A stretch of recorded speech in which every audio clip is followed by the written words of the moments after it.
Assalamualaikum warahmatullahi wabarakatuh. Halo anak-anak kelas 9.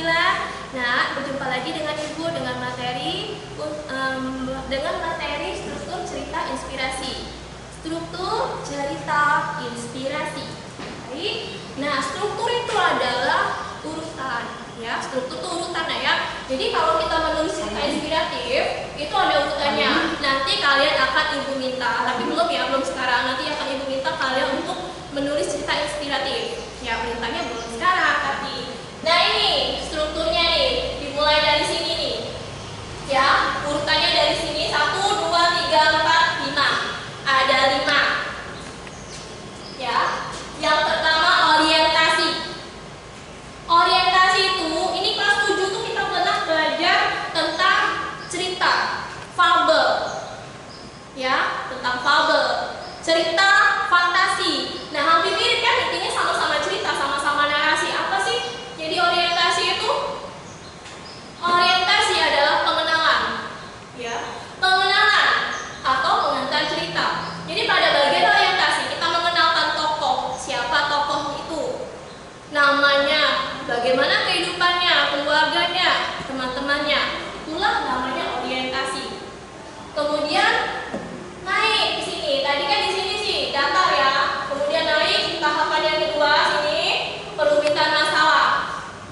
Nah, perumitan masalah ini kisah tokoh dan peristiwa menuju puncak. Jadi mau menuju puncak sini. Ini perumitan masalah. Maksudnya apa perumitan masalah? Jadi masalahnya tuh ini mulai ruwet, ya, mulai ribet kayak itu. Nah, jadi muncul masalah di sini, kemunculan. Lanjut naik lagi di sini komplikasi. Komplikasi ini puncak inti cerita. Jadi masalahnya itu tinggi di bagian ini. Dan bagian inilah mulai menjadi inspirasi. Kalau di sini bagaimana si tokoh itu menjadi seorang inspirasi karena ada masalah. Kemudian di sini bagaimana si tokoh itu menjalani hidupnya sebagai orang yang mempunyai inspirasi. Dia berjuang untuk menjadi seorang inspiratif. Lanjut berikutnya turun. Ya, tidak mungkin dia menaik kan? Jadi setiap cerita itu pasti ada akhir. Jadi dia turun. Turunnya itu belum langsung turun ke penyelesaian, tapi ke resolusinya dulu. Resolusi itu apa? Peristiwa yang menyadarkan tokoh tentang kebaikan. Jadi dia menjalankan suatu misalnya tokohnya itu dia bekerja dengan sungguh-sungguh, bekerja keras. Nah, peristiwa itu menyadarkan kita bahwa tokoh itu tuh bekerja keras. Nah, di situ resolusi. Lanjut koda. Koda itu penutup cerita ya.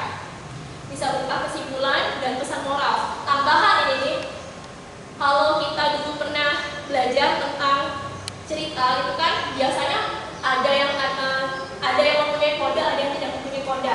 Tapi kalau cerita inspiratif itu mempunyai koda. Koda itu pesan moralnya.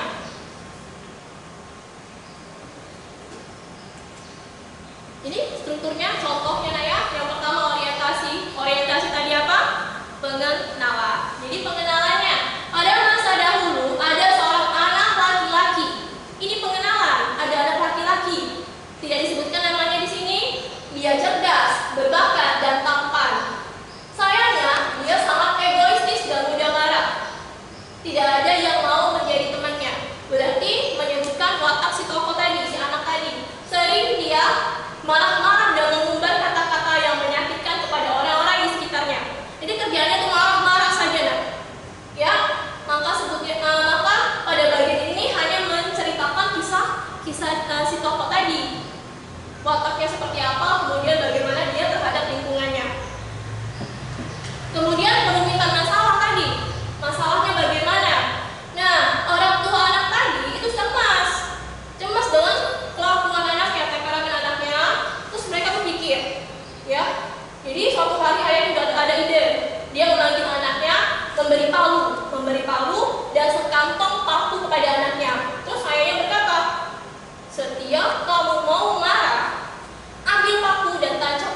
yang sekantong paku tadi yang dia punya itu habis. Pas dilihat habis, kemana isinya? Ke pagar. Semua paku-paku itu tertempel di pagar semua. Jadi dia langsung nyadari, oh begitu, ternyata selama ini aku marah-marah. Kerjaan aku marah-marah. Karena apa? Isi pakunya habis di kantong itu. Maka dia menyadari seperti itu. Nah, suatu hari anak itu tidak lagi memerlukan palu dan paku. Dia sadar, dia telah belajar menahan amarah. Jadi kalau dia marah, dia tahan. Kemudian dia datang ke ayahnya dan bercerita tentang keberhasilannya menahan amarah. Dia bangga.